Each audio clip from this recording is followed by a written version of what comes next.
Yo, I honestly believe every single member of Opium is going to be dropping a new project in October. And, I was just scrolling through the Playboi Carti subreddit on Twitter or whatever you call it, but I saw some predictions that just definitely seem pretty accurate. And let's just go over these right now. So, Homicide Gang is dropping October 6th, and that could possibly make sense to me. You know what I mean? I think it was yesterday. Homicide Gang was posting on Instagram, and they were saying new music dropping soon, and they even had like a snippet of what's her name, Sexy Red. Well, technically it was a Sexy Red song that was already out, but they were just like vibing to it and kind of just hinting towards a Homicide Gang type Sexy Red track. And not to mention on Playboi Carti's birthday, his whole listening party shit. Homicide Gang had a snippet with Carti, which sounded absolutely fire. Filthy was on the boards, DJing and that techno, opium type of basement party thing. And Homicide Gang's at 1.1 million monthly listeners right now, with the top song being Lifestyle, which is super fire. Next is 500, next is Uzi Word, next is 55 Lifestyle, and SSN. So Homicide Gang this year has been on a pretty dope run. They went on tour. They had the controversy with Bino and, just that weird stuff Bino has been doing. But don't get me wrong, Bino is definitely the best member of Homicide Gang. He's on the majority of the songs. He's basically Homicide Gang, Bino. He's always on the hooks and everything like that. But Homicide Lifestyle was dropped in late 2022, I guess November 2022. And this project was just a great introduction to a lot of fans that are into Homicide Gang. Because Homicide Gang is more in the range of street rap, but they're kind of rapping over a whole lot of Red Playboi Carti type beats. And this project was super fire, like a good 7 out of 10.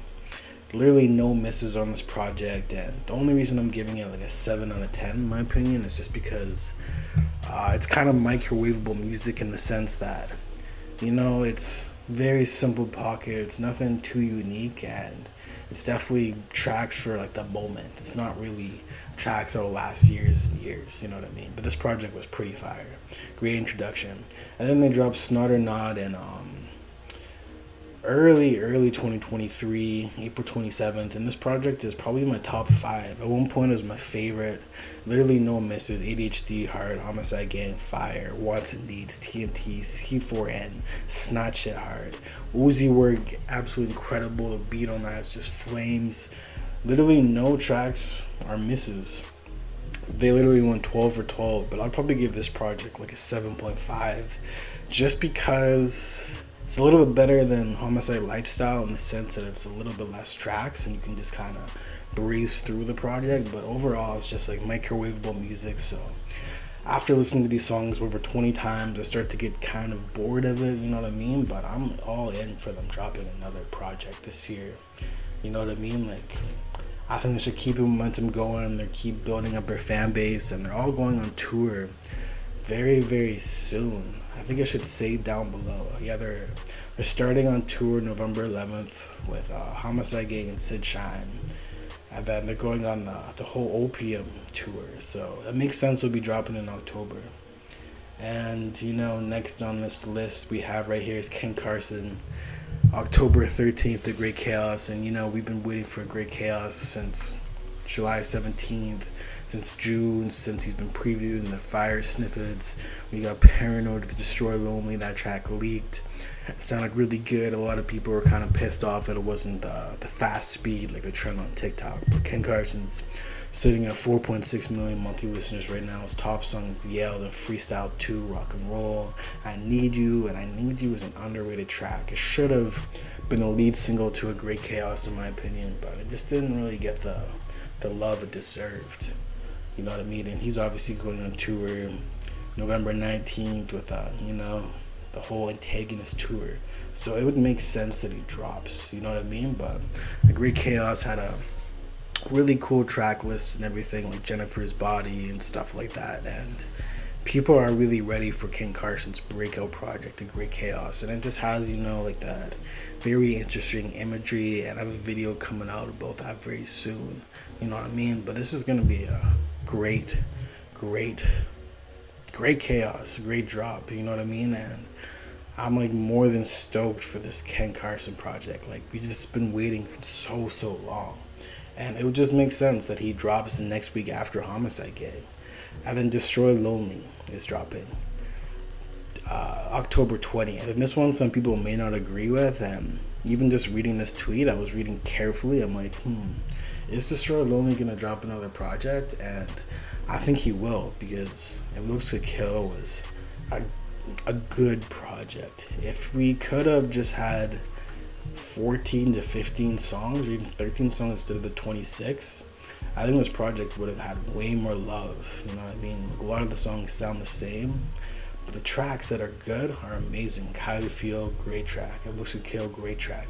Fly Shit, one of my favorite. Which One I could use without. Raver I could use without. Came In With I could use without. By the Pound was good. All the Time I could use without. Biggest Problem, 10 out of 10 track. Chris Paul, Crazy. Superstar, incredible. New I could use without it. You know what I mean? Some people like it, but I don't. Right Now is a great grunge, trap, Destroy Lonely sounding track. That one's incredible. Which Way I could use without. Wagman I could use without. Moment of Silence, yeah, take that to the trash. Brazy Girls, great alternative trap song. Very much Little Peep vibes, but Destroy Lonely-esque. Going Up is good. Passenger good. Promo good. Worth It, take it to the trash. Red Light good. Make Some Work really good. Safety Interlude, could use it to the trash. I know some people like it, but I think it's a long dragged out song that it's not better than Passenger Going Up or Brazy Girls. Your Eyes, really good. And Money and Sex with Ken Carson, incredible. So I think he's ready for some redemption. He's been previewing some new music the last few months. There's been rumors that he's ready to drop again, and I think Destroy Lonely should just keep dropping, you know what I mean? Get that momentum going. Ken Carson drops and Destroy Lonely drops. After tour, they drop Opium Twins. That'd be great. Destroy Lonely's monthly listeners are kind of going down. You know what I mean? It's at 3.5 million monthly listeners. It Looks to Kill, obviously the hit single. If It Looks to Kill, you know, the title track. No Stylist, way up there too. No Stylist, to some is probably a classic. I think it's gonna be looked at as a classic in a few years from now, and that project is great. Jetlag, Berdorf, Love My Gang, Venom and Coats. Love My Gang just super hard. Like this project is just barely has any misses of any. You know what I mean? Like right now, I like If It Looks to Kill better. The tracks I do like I said, if it was like fucking 14 to 15 tracks, I would like him more than No Stylist, just because he was just really in his pocket on It Looks to Kill. You know what I mean? And then obviously the last one is Playboi Carti. He just had his birthday, you know what I mean? He previewed some songs with Lil Uzi Vert, Travis Scott. He hasn't dropped since 2020 of Christmas Day with a whole lot of red. The whole scene is just changing because of Carti. Everybody's trying to sound like him. Like Life Was Garments was a big one. I love his music, you know what I mean? The whole aesthetic of Playboi Carti is the whole label of Opium. I could go on for days and just how crazy Carti is. You know, probably the greatest artist of his generation, you know what I mean? He's at 37.7 million monthly listeners right now. He just had a crazy feature off of Travis Scott's album. The track Fiend, you know what I mean? So I think it's time for Carti to drop, and it would just be perfect. Like every single member of Opium drops, all on high notes, and then Carti finishes it off, and then in like 10 to 15 days to go on tour. That tour would be booming, man, like straight up booming. So I think it should just all drop, you know what I mean? Like Carti just had another leak that just recently called Wicked Killers. Crazy good track, crazy good leak. His deep voice, persona's on, you know what I mean? So like I don't know. I think they should all drop, and I think these predictions are valid. Most unlikely it won't happen, but if Opium and Carti's label were smart, they would do this. This tour would sell out in a split second. You know what I mean? Like this would be insane. I would have to go see it. And he's not even coming to Canada. You know what I mean? Like he's not coming to Canada. I would have to go. I don't know, Seattle or something to check this out. If all of them drop projects, you know what I mean? But this would be incredible.